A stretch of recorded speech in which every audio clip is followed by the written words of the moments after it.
Hey everyone, thanks for tuning in to this episode of Real Talk. Just a couple things to note before we get into today's show. If Real Talk has impacted you, we would love if you would take a minute and leave us a 5-star review wherever you get your podcasts. This is a huge help for us in promoting Real Talk to those who have never listened. And, as always, today's episode is brought to you by our official sponsor, Transplant, builders of custom trucks, trailers, and enclosure buildings tailored to your needs. Be sure to check them out at www.trivan.com. A huge thanks to them for making this conversation possible. Now on to today's episode. Hey everyone, Lucas here. Today we are joined by Crystal Vanderbroeken, who came on the podcast to share the story of her daughter Veya. Since recording in July, the Lord in his wisdom and timing took Veya Hope home to himself on August 1st. With the support of Crystal and her husband Jeremy, we are still going to release this episode as they seek to remember and honor the life of their daughter. What you're about to hear is a story of what it's like to fight for the life of your child in a medical system that doesn't view every life as sacred, valuable, and made in the image of God. But this is exactly who Veya was. Though born with disabilities and medical challenges, every moment of her life was precious, worth living, and worth protecting. She was a miracle child in so many ways and brought so much hope and joy to her family, the church, the Down syndrome community, and even many across the world. Crystal and Jeremy are now committed to honoring Veya's life by shedding light on the injustices they faced while at SickKids in order to protect the lives of other children who are medically complex or are seen as less valuable because of their disabilities. They hope by sharing their story that families going through similar situations will feel less alone and more equipped to advocate for their children, while also praying that this will also bring systemic change to build a culture where every child's worth is honored and every life is worth fighting for. Along with Crystal and Jeremy, we at Real Talk see it as important to share the story, to be aware of how dangerous these ideologies and practices like MAID are actually being carried out in our country. We hope this episode informs and inspires you to see what it means to be pro-life. So today we have Crystal here. Crystal's going to share about her daughter Veya's story in SickKids in Toronto and then now at MAC. She's gone through over 18 months now, I believe, correct? 19. 19 now, okay. Mm-hmm. So a long journey, a long health journey of ups and downs and various challenges along the way. And she's received some serious pushback from the hospital system, the Canadian medical system. So we want to talk to Crystal today to learn more about her story, about Veya's journey, and then what that says to us about MAID. Thanks for joining us, Crystal. Really appreciate it. And do you want to kind of just lay out a little bit what the last 19 months has been like, perhaps? I feel like that's always a hard thing to summarize, but I'll do my best. So Veya was born December of 2023, and she was born with Down syndrome and a cardiac defect.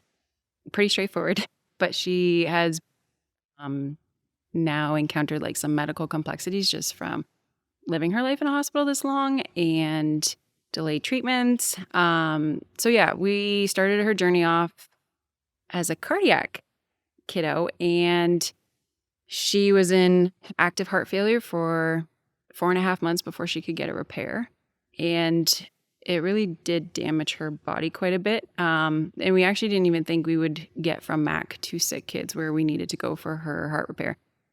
So getting to that point was a miracle in and of itself. And then we thought we missed the window to repair her heart, but it just took a few doctors to want to try, and she was able to get that in April of last year.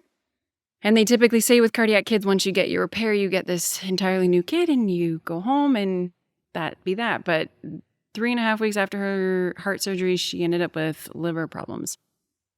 We still don't really know what those exact problems are today. But that's what has kept us in hospital this long, is just all the different testing, to try to diagnose it. And then along the way, she went through the cold and flu season and got hit pretty hard with some viruses. So now her lungs are struggling a bit. She's multi-system complex. And our journey started off really great. Like, we had teams that were really invested, but then we experienced her care declining January of this year. So that kind of set her on a total different trajectory. But we're in a better place today. So you're at SickKids. That's, from my understanding, one of the premier Yeah. children's hospitals Yeah. for sure in the country and perhaps the world as well. Yeah. So you think you would be in the best place for something like the situation that you're in. So what kind of changed back in January? Yeah, I remember everybody telling us that. And you know what? SickKids does amazing things. Her cardiac team did a wonderful job taking care of her. And Veya often, when she wasn't in ICU, then she would sit in like their regular unit for medically complex kids. And they did a fabulous job taking care of her. We did a whole bunch of tests and procedures. She went for a liver surgery in December of 2024. Maybe I should just explain what her liver issue is. Everything about her liver is normal. It's just the bile is really thick and it doesn't flow. So that causes a whole bunch of problems, which can also affect the rest of how your system works. So they did a procedure on her to rework her bile duct system to help this bile flow, but it didn't have the results that they wanted. So the only other treatment option that is left is a liver transplant. And that's when they decided they were going to kind of draw the line at that and say she's not allowed to receive one. So we were denied a liver transplant in January. For what reasons? We don't really know. Some of the things that they shared with us was, it would mean like a lot more outpatient appointments. And I challenged it by saying, well, we already have a lot of outpatient appointments. Like, that doesn't matter. I'd love for Veya to have what could possibly help her be able to live like a great quality of life. And then they came back and said, well, we have to think of the donor and putting them through that, because for Veya, she needs just a piece of a liver from a live donor. And I said, well, if her dad and I are a match, like, we are willing to take that risk, whether it may work or may not. But again, we're adults, like, we can consent to that. And then after that, I had questions, but that was the end of the meeting. And they said, well, she's just been in hospital all this time. Like, they didn't see that she was strong enough. And I understood that it's not that she needed it urgently, but I was like, can we have a plan in place so that, like, some goal setting that you want to see her get to before we can get reconsidered? So anyways, yeah, that was the end of that. And when Veya was back with her regular unit, just working through some colds and flus that she got, all of our specialty teams, like specifically the GI and liver team, they just stopped showing up. But we would need to consult them because for Veya, when her bile doesn't flow, it's a source of infection. So she deals with that from time to time. And it honestly just kind of felt like pulling teeth from a dead cow. Like, they just wouldn't come. And I'm like, how can we optimize this liver? Can we strategize? There was none of that. I didn't see them for 6 months. And then she had a couple times where she had to go to ICU just for some extra respiratory support. And you could tell that that they were operating kind of through that same lens. Like, I think for transplant, they're like, you're not going to get it. So you're not going to live much longer. You're not going to go very far. So why continue pouring resources into you? And PICU, the pediatric ICU, adopted that same mentality, because then the care just kind of became subpar. They weren't doing all the things that we're used to, right? We're now like a year into hospital life. We know what's available for her.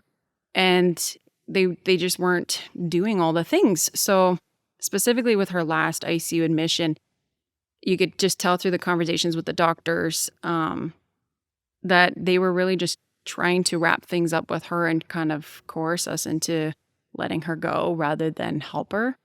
So yeah, for the last 6 months, we've just been really struggling trying to, as I like to say, I feel like care coordinator or like the team coach, trying to keep the spirits alive and everybody excited to, let's help this kid.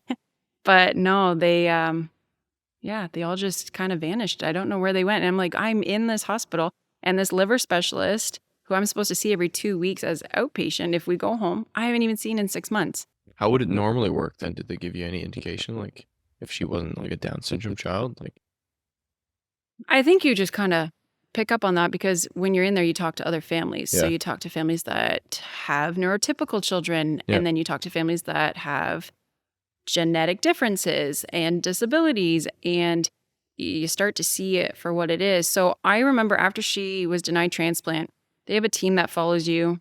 At McMaster, it's called Quality of Life Team, and at SickKids, it's called Pediatric Advanced Care Team. So when you have a complicated child like Veya, they wrap around your family to ensure like your child is always comfortable, meeting family goals. So if our wishes were to not pursue any more treatments, how to get her home. And I remember turning to the team and being like, their reasons didn't make enough sense to me, because prior to that meeting, they had to consult with all of Veya's independent specialists. So cardiology for her heart, nephrology for her kidneys, respirology for her lungs, and all those independent teams where she was at in her health journey at that time of the year, she was in a good spot, and they all had no problem with her going for transplant. And so that's why I'm even more confused why the transplant team denied her. So I said to their pediatric advanced care team, like, if they were all okay with it, like, it only leaves me to believe and question, like, is it her genetic makeup? Is it the Down syndrome that's influencing their decision making? And they can never say yes or no, but they said, Mom, I think you know the answer to that deep down in your heart. And I said, well, that is the confirmation. Like, because I was struggling with that feeling so much, and I had already thought that July of that year, because we were already talking about, like, if we can't solve this liver problem, she might need transplant. And even though you're not supposed to discriminate here in Canada against those that have disabilities, that's just kind of a new thing. That doesn't mean that has completely left our systems. There's still doctors that carry that thought that there's no place for these kinds of individuals in society, Mm-hmm. or it's not worth, pouring resources into them to help them. Mm-hmm. So that was kind of like the first light bulb moment for me, where I was like, something feels like, bigger at play here than just Veya's care.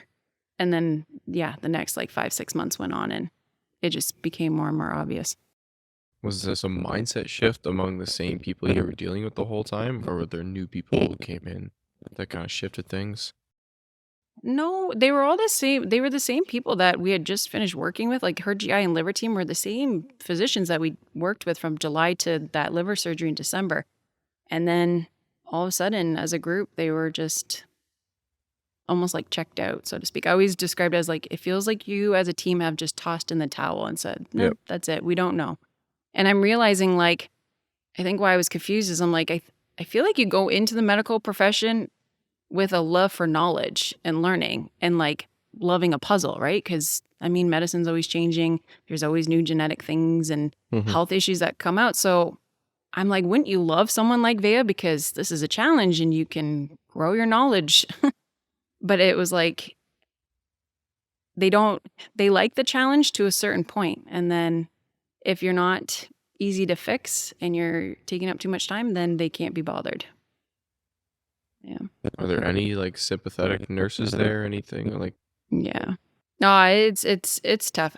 I will say nurses are in a really tough position, because they are supposed to be the family advocates for you, right? And they do a great job advocating, but they get the same pushback that we were from the doctors, right? And I even said to the doctors, like, if you're not going to listen to us, can you listen to her nurses or the respiratory therapists that work with Veya? Because these are the people that work with Veya every single day.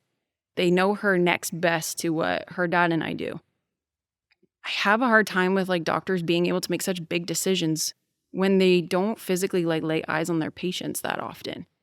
In her regular unit, the doctors were like very hands-on. So I think that's why we were more receptive to their care plans, because, well, you do know Veya, you're looking at her, you're assessing her with your stethoscope.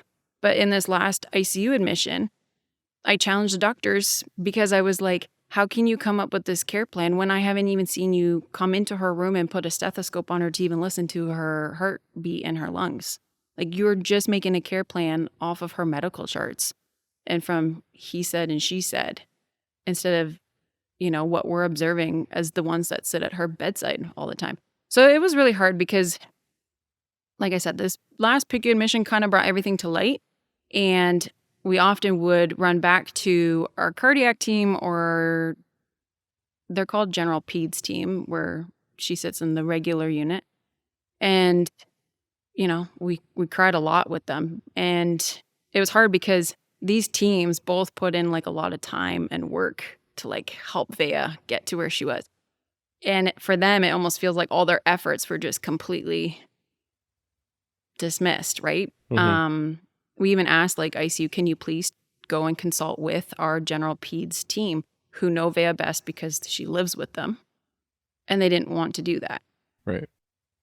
For what reason, I don't know. So yeah, you could tell like towards the end, we had a lot of staff who do care for Veya tell us like, you should probably go. We feel like it might be safer for Veya to transfer out. Wow.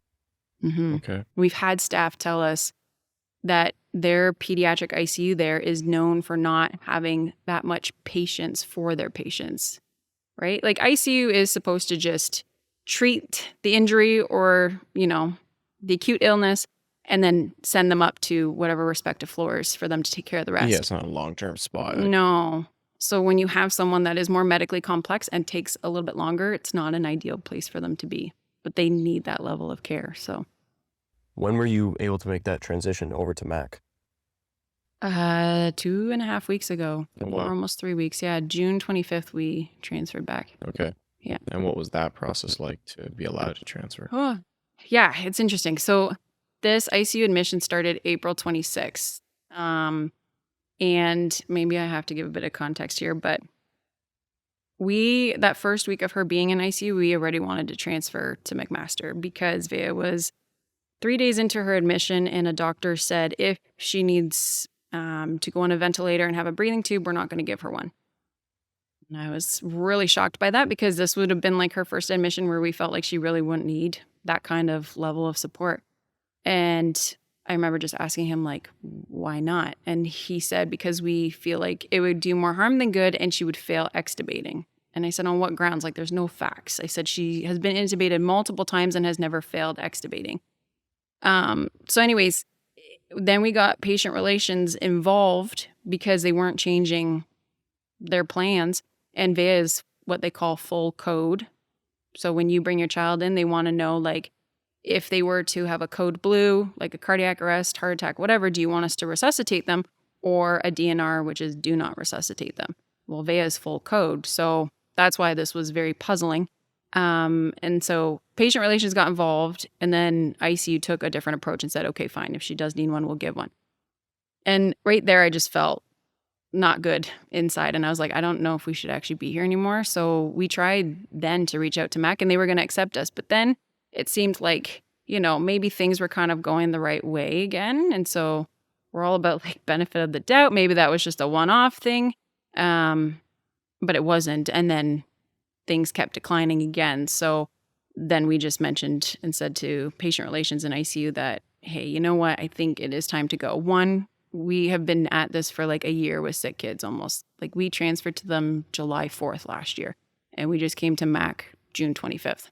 So we have other kids. It's nicer to be closer to home and try to enjoy the summer closer at home from that perspective. But also like the trust is so far broken and gone here. It's not even repairable at this point. Like we're not working together as a team and it's having like negative effects on Veya. So they were fine with it. I think for a while they were pushing us to go to Mac even like when she was denied transplant because she's technically considered like a Mac baby. She's close, like this is her territory. But we advocated to stay because a lot of the resources are centralized at SickKids for kids like her. So Mac would love to take care of her in all areas, but they don't have the tools.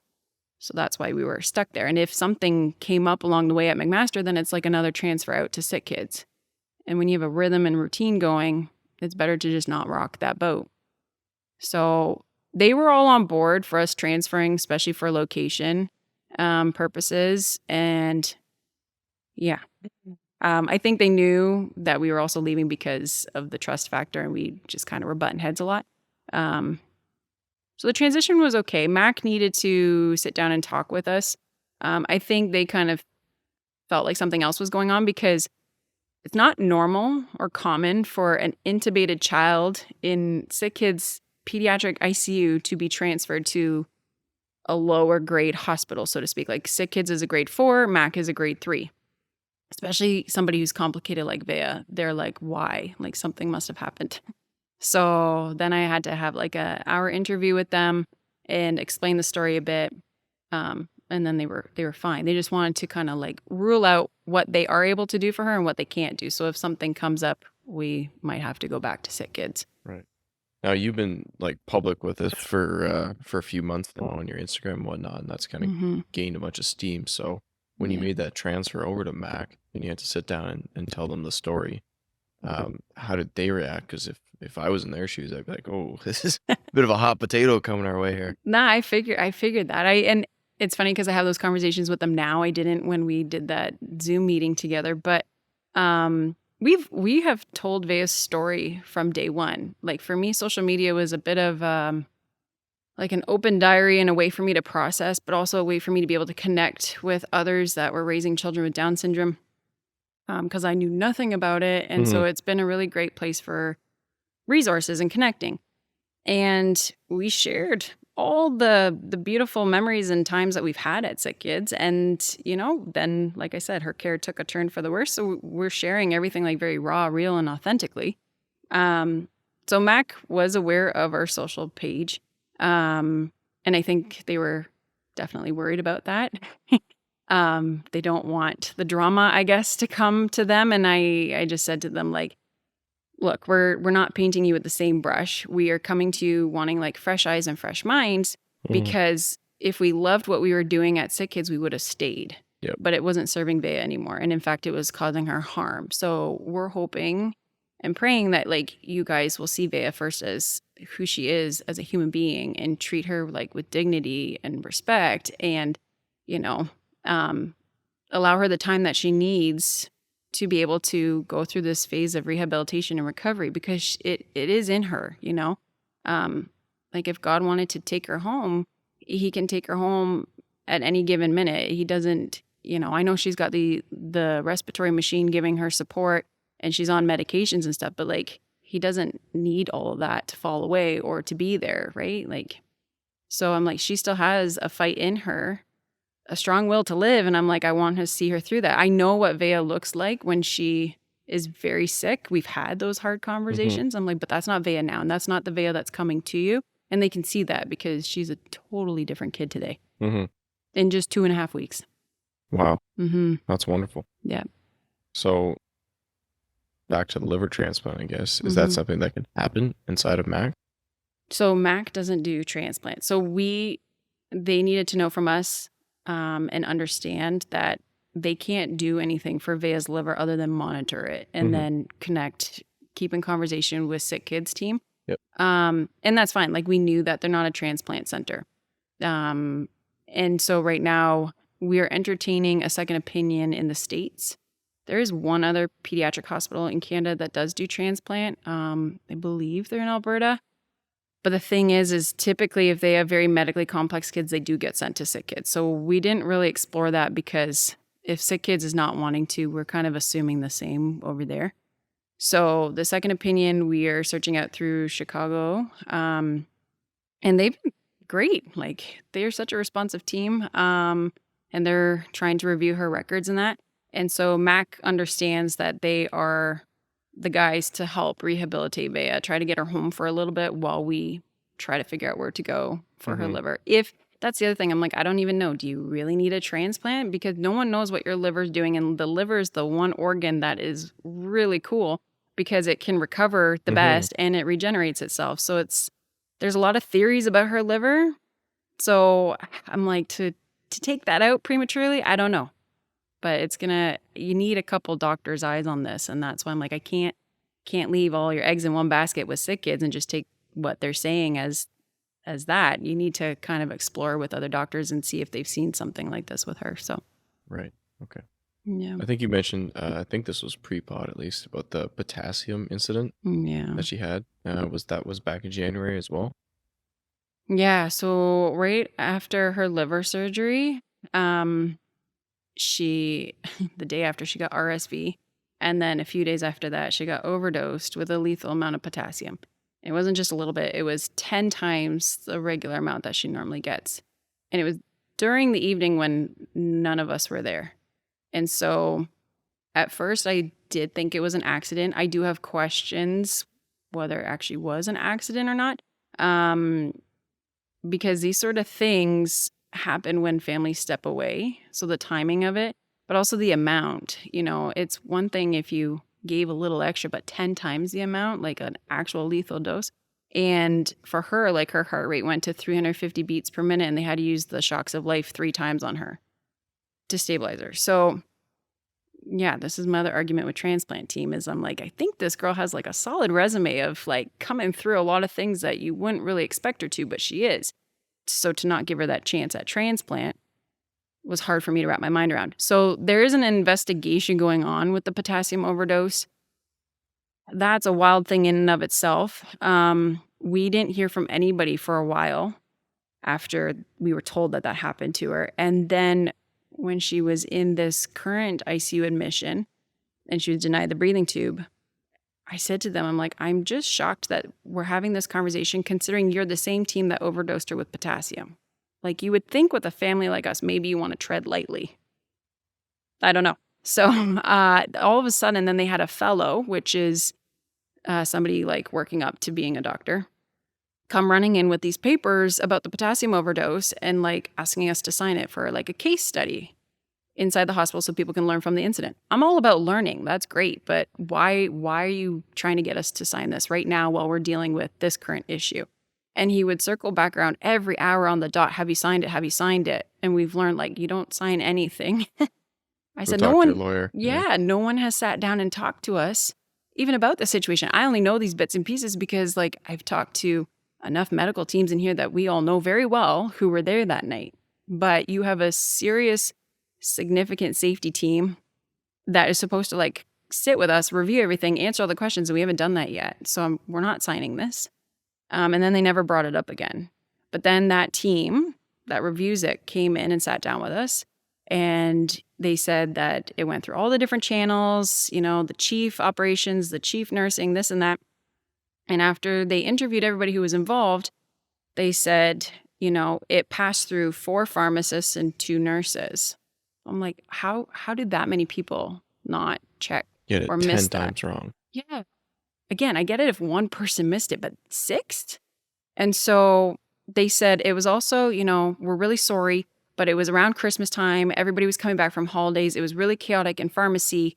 It wasn't a good work environment. And, you know, it's pretty much like chalked it up because it was the holidays. And I'm like, that also doesn't sit right. You know, like that's alarming. Then maybe nobody wants to have their kids in hospital around Christmas holidays if you're admitting that it's chaotic when you all come back to work.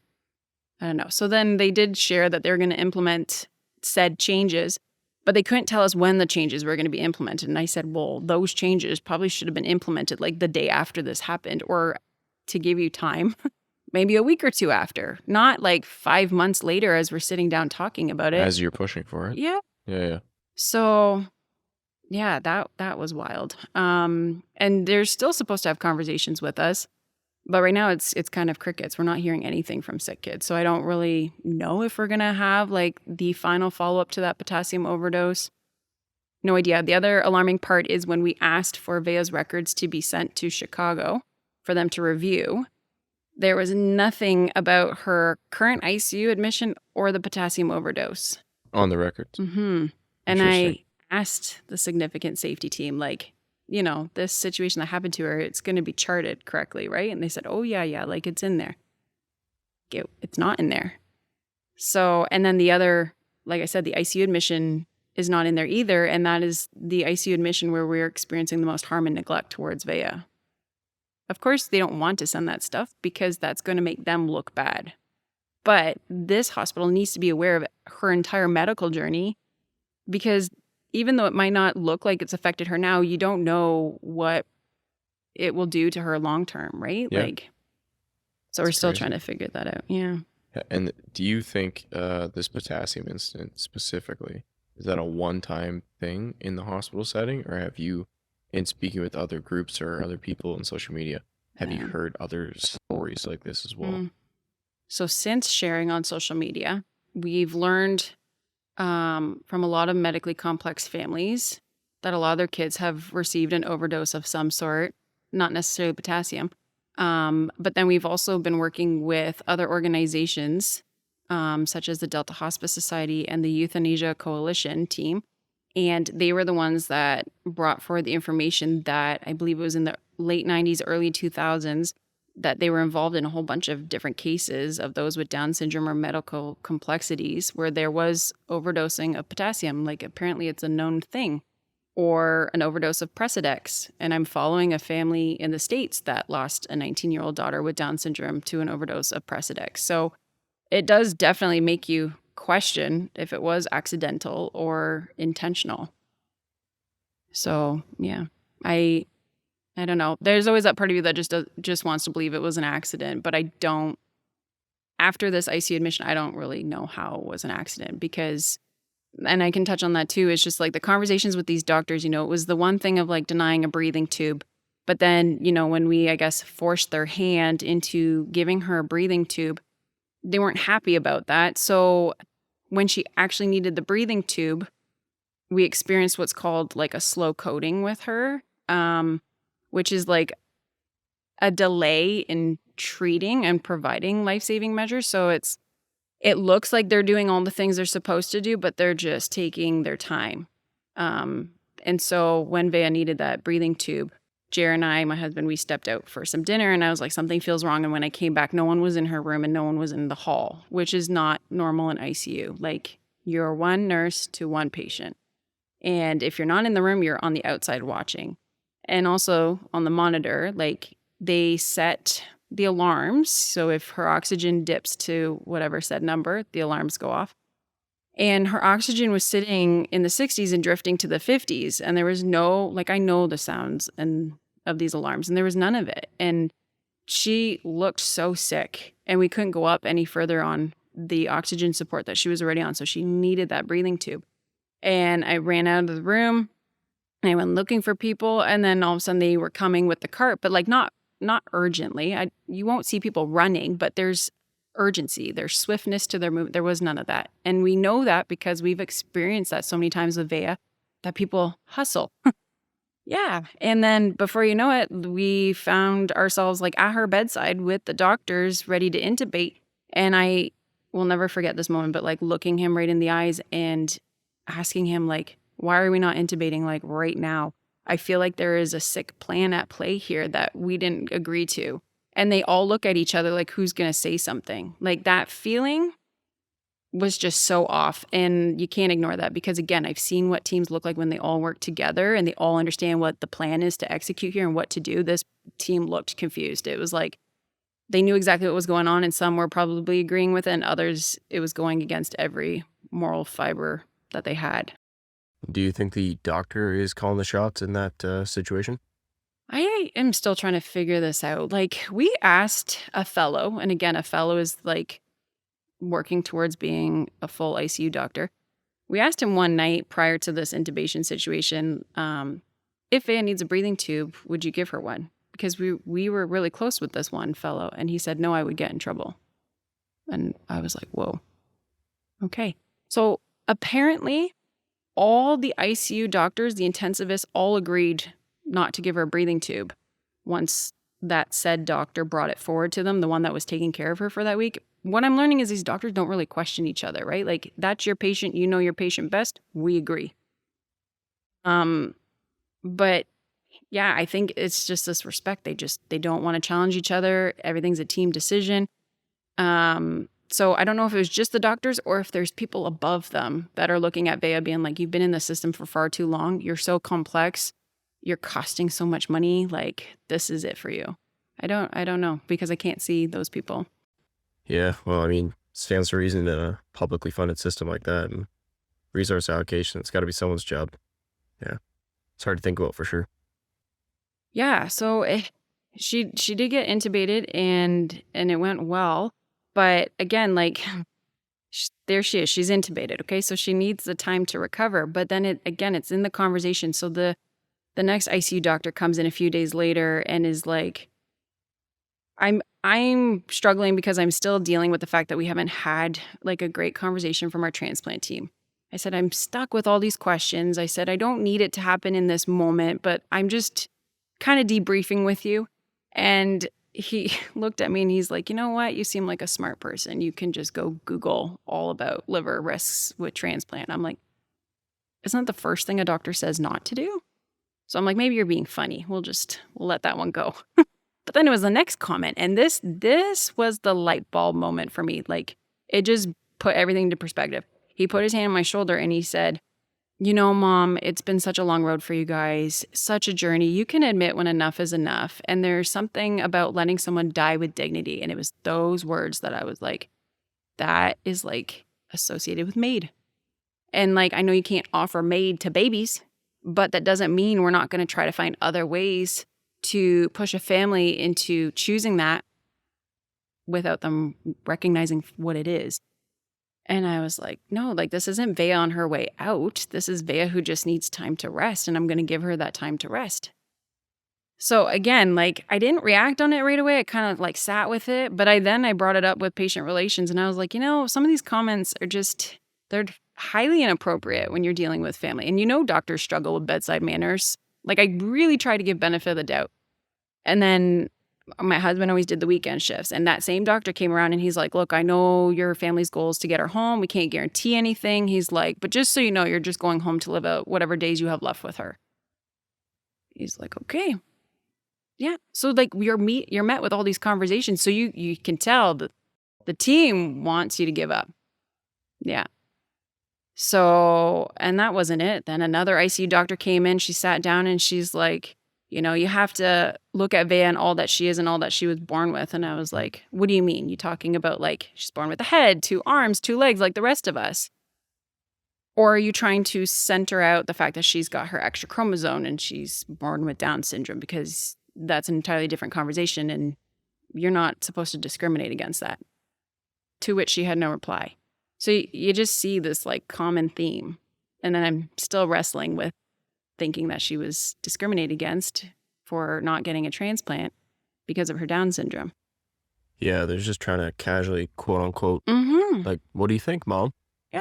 Yeah. No, and then another doctor came by, the same one that told us let her die with dignity. When she did successfully extubate, she struggled a little bit between 2 other types of respiratory support, which is called CPAP and BiPAP. So she'd be on one for one day, then the other the next day. And he came back and was like, if we can't wean her off of this, what are your plans? He's like, because again, you seem like a smart person, probably have thought about this. And I said, no, I'm just going to watch her wean back to her low flow because she does every time. I'm just going to give her the time. And then he said, spoken like a true parent that doesn't have a plan. And that's when I said, no, it's because my plan doesn't match your plan.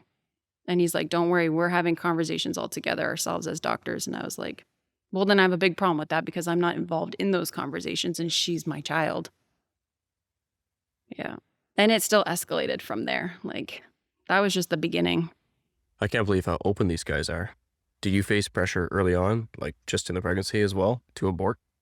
Yeah. Well, and I said that to Transplant team as well. I said, I'm so tired of feeling like I have to constantly prove Veya's worth and value in life. Like, it's like a never-ending battle.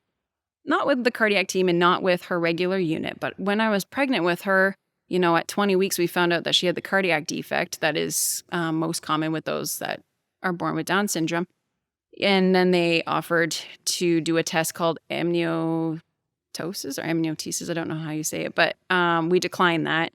And so we just kind of went into this expecting Veya would likely be born with Down syndrome. But when they found that cardiac defect, it was very unclear, like, how severe it was, right? And so 3 times they were like, you can terminate. And then they're like, you can terminate and start over. I'm like, no, we're going to continue on and see this child be born. And we're going to go for the journey, however many days God decides to bless her with. Like, you can write in my charts. You don't need to ask me that anymore. And so you went through the whole pregnancy feeling like there was this gray cloud over your head. And you couldn't really fully celebrate this new life that's growing within you because everybody's just handing you a problem list of what's all going to happen to her. Meanwhile, none of them could have predicted that we would have been 19 months in hospital with all these extras going on. But again, I think what's happened to Veya is it's a mixture of both. She's kind of been overtreated and then delayed treatment. So that's why she's kind of a bit on the struggle bus. So yeah, it's kind of been in play from day one. It kind of quieted a little bit, and then it just felt like it revved right back up towards the end. I gotta imagine for folks listening, especially if you're, like whatever, on the older end of things. Mhm. And you've grown up here in Canada, trusting the healthcare system and imagining that, yeah, like we pay our good share of taxes, but it goes towards the safety net of society and whatnot. And also this healthcare system we have, it's not perfect, but there's good people working there Yeah. and they care and they're trying to help our kids. And it's supposed to be there for a situation exactly what you're in with Mhm. Veya. And to hear that it's not working, and not only is it not operating, but it's actually working against Mhm. her and trying to basically push a loose, quote unquote, form of maid, so to speak, upon you and her. Mhm. Like, that's just horrible here. And I gotta imagine it's shocking as well. So have you had any pushback from folks who are like, this is admittedly a bad situation, but this can't be true for the hospital, like writ large, like this? This has to be a one-off. Um, Before I touch on that, just to explain like how bad it was, those teams that were involved with Euthanasia Coalition and Delta Hospice, we've even had some gentlemen from ARPA walk alongside us and try to navigate this a bit. The Delta Hospice Society sent us 2 forms to fill in to hand to her doctors in ICU. One is, to say don't like offer maid to me, and the other one is to not euthanize me.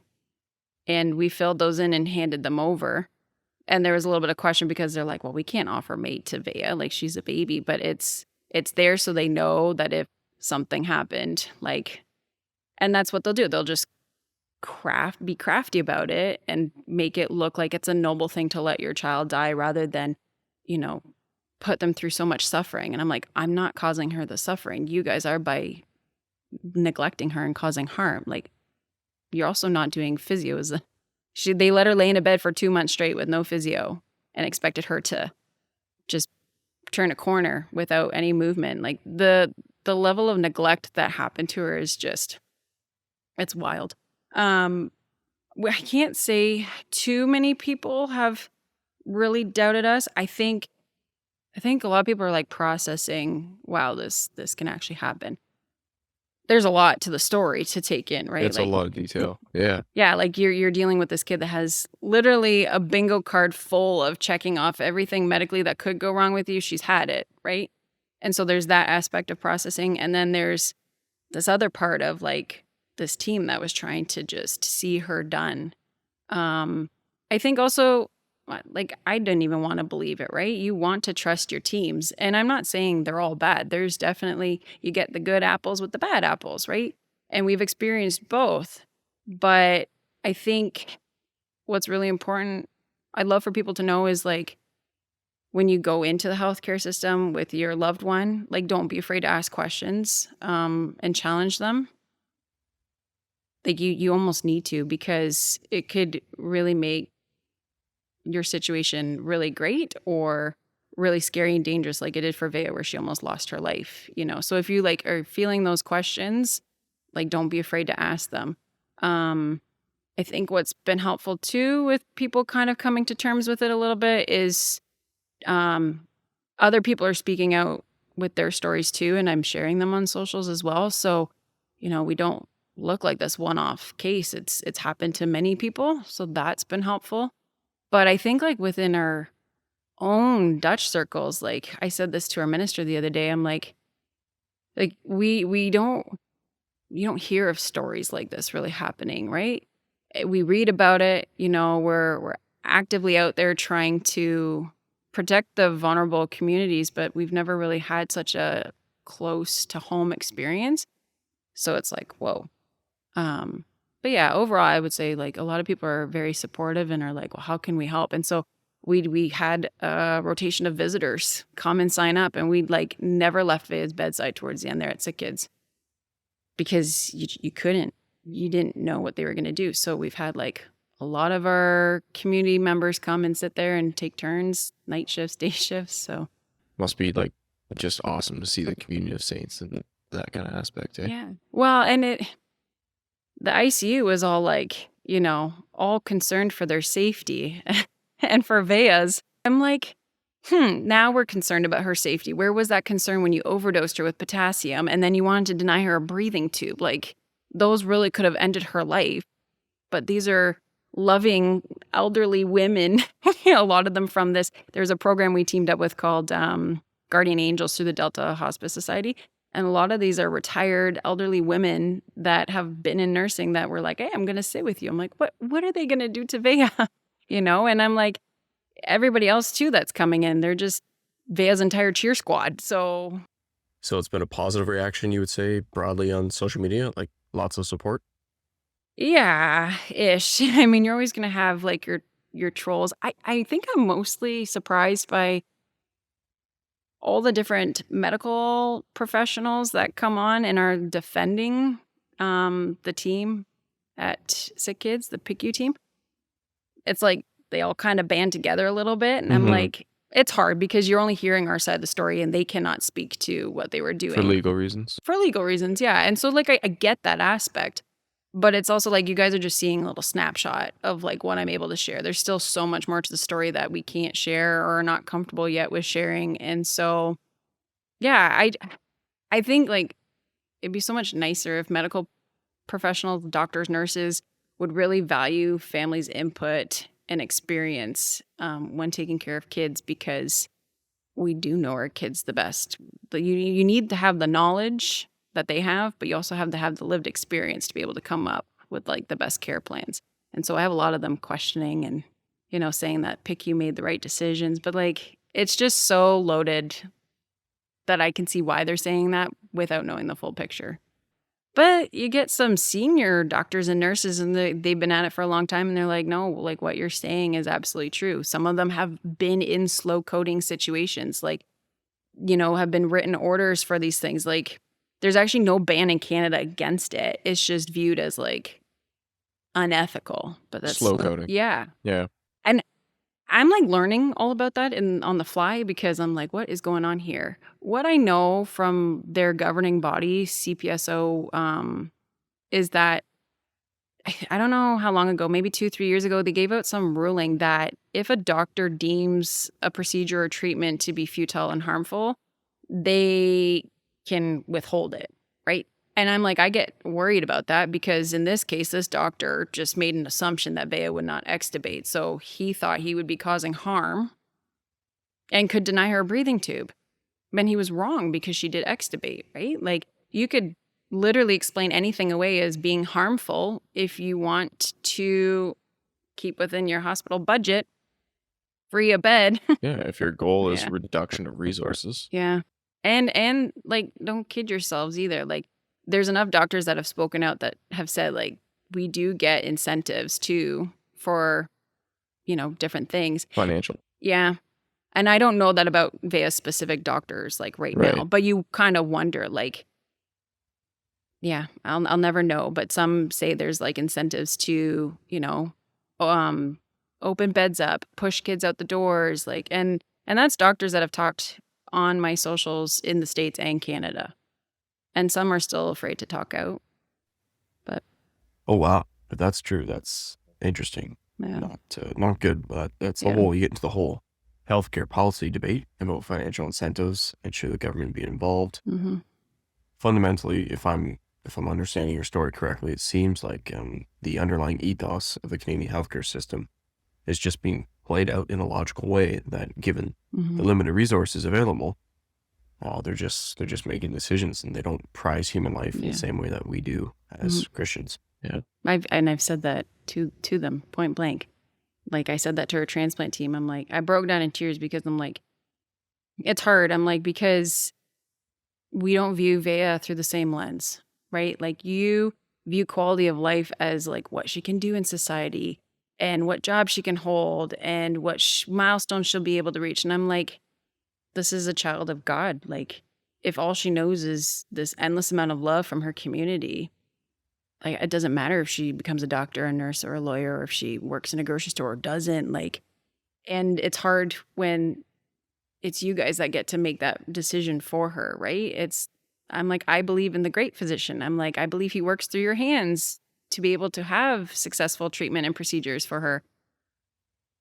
I'm like, but how do you explain that to them when they don't carry that same mindset or understanding or faith? Like, that's why I get worried about this whole if they deem something futile or harmful, they can trump, I guess, parents' wishes, right? So for us, Veya's full code, but they can easily put a DNR, do not resuscitate, on her for whatever reason they want to and explain it away and get away with it. That's crazy. That's a lot of power and control. Well, I know. And then you've heard of other families where that has happened. Like I flat out asked the director, or I said it even on my socials. I was supposed to have a meeting with her, and even that was interesting. She couldn't meet for a while because she had a cold. And then I saw her walking around. I was like, hey, there's the director. Can we have a meeting? Then in an hour, it was like, hey, want to meet up?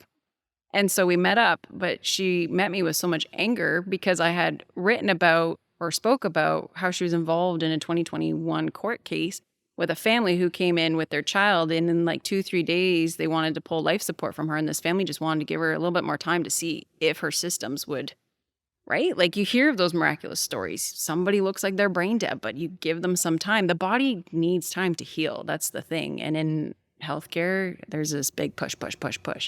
And she went completely against the parents' wishes, didn't ask for consent, whatever. And then they decided to pull life support and they lost their child. So I questioned her. I said, because she was the one that decided to wean Veya's sedation so fast.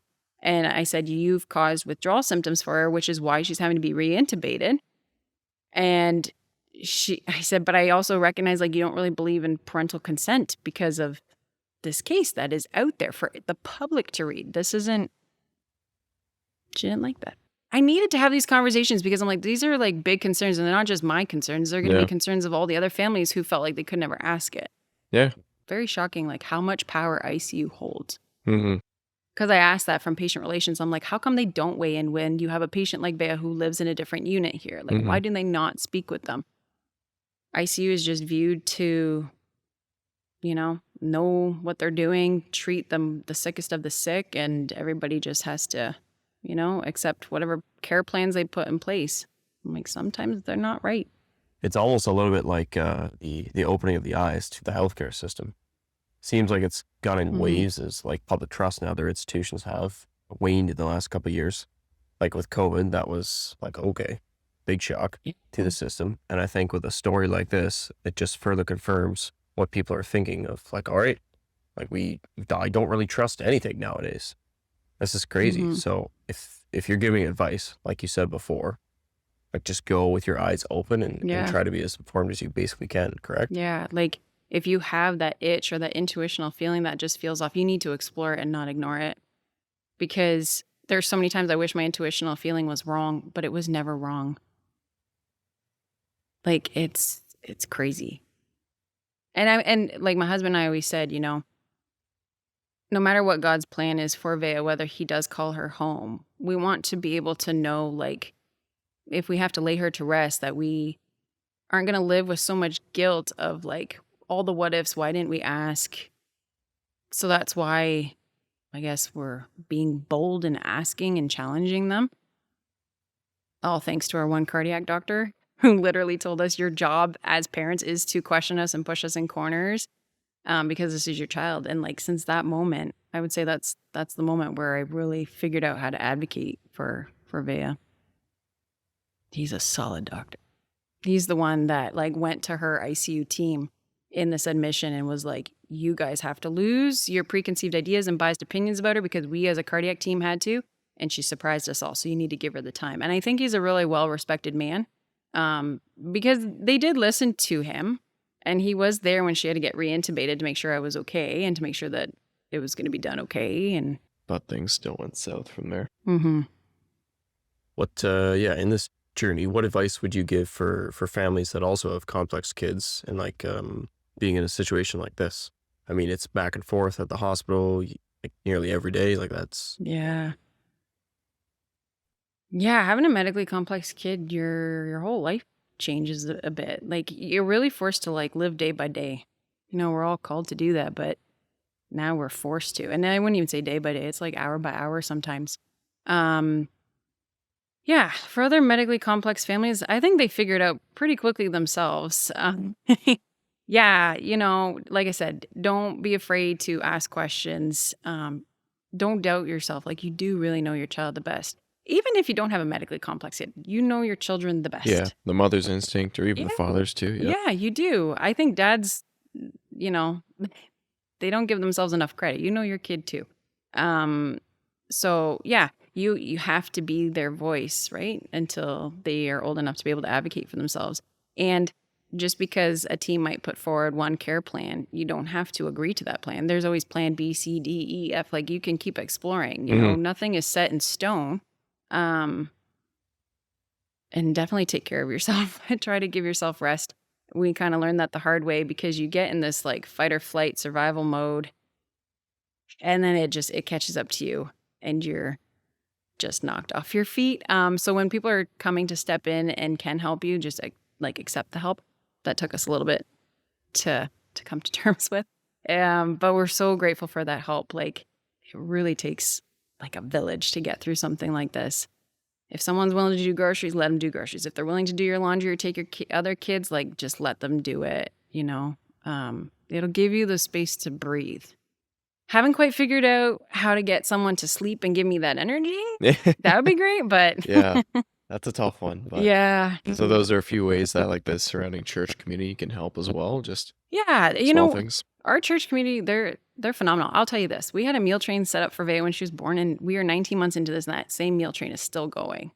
And it's altered. Sometimes we need meals 4 times a week, sometimes twice, sometimes, and they're going strong. Like they have really, and I've always shared that with our teams because that's usually one of the things that they ask is like, what's your support system like? And I'm like, we are like more than supported, which I think allows us to be able to be fully present and advocate the way that we can for Veya because we know that everything else is so well taken care of by everyone else. So yeah, the other thing I would say like for our community when you're surrounding somebody with a medically complex child is, and again, they've been really great about this too with us, is like when we go quiet or silence, it doesn't necessarily mean things are okay. It could actually mean quite opposite, that we're completely drowning and feeling overwhelmed with everything. So if you're thinking about us because we're quiet, like maybe checking in is actually a lot of people feel afraid to because they don't want to overburden you. And it's not that, you know, we underestimate the power of like a simple little message of like, hey, thinking of you, you cool? Like just leave it open for them to respond. And if not, like, Even if you don't get back to them right Yeah, away or yeah. takes a couple of days, whatever. yeah. Yep. No, definitely. But again, like they've been outstanding with that. Like I have no complaints. So Our listeners, like for anyone who's been along on this journey and listening to the whole podcast so far, how can they keep up with what you're doing or support you in any way? yeah, I would say the ongoing prayers is really everything. Like that's when people have told us like they've always felt carried by prayers. I don't think my husband and I really understood that till we lived this experience. Like you really feel carried by prayers. There's just this indescribable peace that comes with it. So we appreciate it if everybody can just keep on praying. We've said this from day one. We always believe that Veya will be healed. What that healing will look like, we don't know. It could be heavenly healing. It could be earthly healing. But we just ask for prayers for continued healing. Sure, you've really seen God's hand in this, like throughout this whole time, right? Yeah. All the ups and downs must have been strengthening to your faith as well. It's such an interesting thing to say, and this might not make sense to a lot of people. As much as we want to enter the next season of life and be off of this medical journey, there's a part of you that doesn't because of the experience you have with God's nearness. Like he's always near, but it really, because it forces you to slow down and like really lean into him. Part of us is like, yeah, it's easy to get busy with life again and not take that time to have that relationship with him. And the ways we've experienced God's goodness and care over these 19 months, like we're forever thankful for that. You know, faith is, you know, not without pain. It's there to give you the courage to face it, right? And a lot of times, like this journey has really like forced us to our knees. I'll never forget. Like one time in my kitchen, I just collapsed, and you're crying these prayers, hoping that he hears you, and you know deep down inside that God does hear you. And then he just like gives you this immense amount of strength to like get back up on your feet and keep going. And then, you know, it's not just the miracles he performs in Veya's health. It's like all the people he puts on your path too. Like the strangers that we've met in the hospital, some of these conversations that I've had with these newfound friends too. There's in the very beginning, there was always this guy that I judged him. I was like, you were a little crazy. But he kept coming around every time Veya was like on the brink of code bluing, like not doing well. And he was so much life and energy. And he's like, you know what? She's going to do fine. My son's done this 6 times. I'm going to sit and pray with you. And I'm like, okay, let's do this. Right? I'm sorry I judged you so fast. There's that guy. But then there was like our abilities team. I had 2 people from there come in Veya's room. And this team is one that helps Veya like from a developmental standpoint.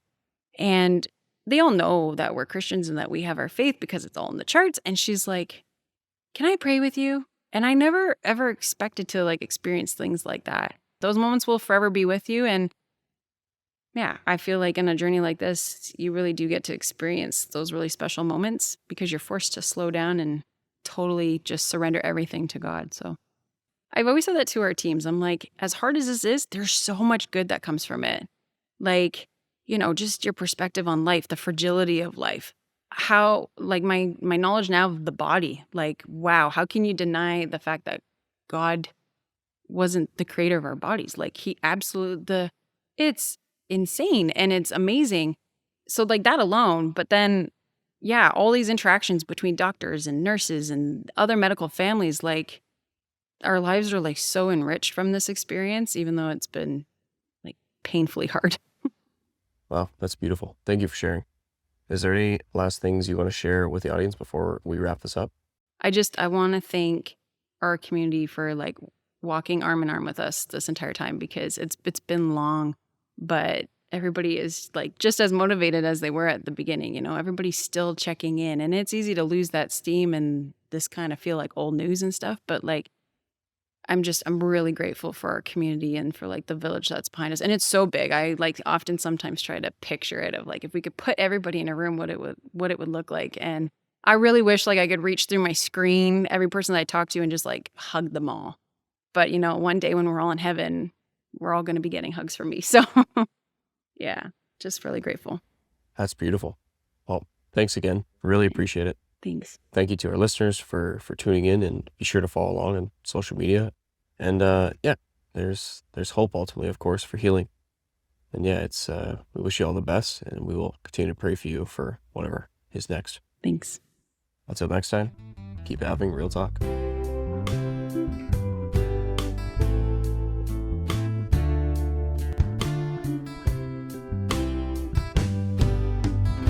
Thanks for tuning in to this episode of Real Talk.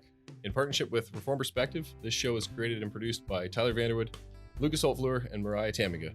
We really appreciate you taking the time to listen or watch the show.